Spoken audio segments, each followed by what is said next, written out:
গভীরভাবে আসলে আমরা শোকাহত। এই জয়টা আমাদের মাইলস্টোন কলেজে যারা নিহত হয়েছে, আহত হয়েছে, তাদের প্রতি আমরা উৎসর্গ করে দেবো। আজকে যদি আল্লাহ না করুক, যদি আমরা জিতি, হ্যাঁ, এই জয়টা আমাদের মাইলস্টোন কলেজে যারা নিহত হয়েছে, আহত হয়েছে, তাদের প্রতি আমরা উৎসর্গ করে দেবো। ইনশাল্লাহ জিতবে বাংলাদেশ, আজকে জিতবে। এই জয়কে আমরা মাইলস্টোন কলেজের স্টুডেন্ট যারা ছিল, স্টুডেন্ট বলতে ছাত্রছাত্রী যারা ছিল, সবাইকে আমরা উৎসর্গ করে দিব এই জয়টা। সেই জন্য আমরা খুবই সুখদ। কমপ্লিট হলে ভালো হয়, কারণ জামালপুর থেকে আসছি শুধুমাত্র খেলা দেখার জন্য।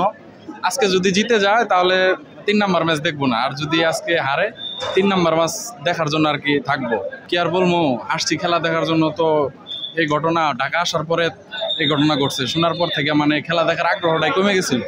তারপরে আমি কি করব, খেলা দেখবো।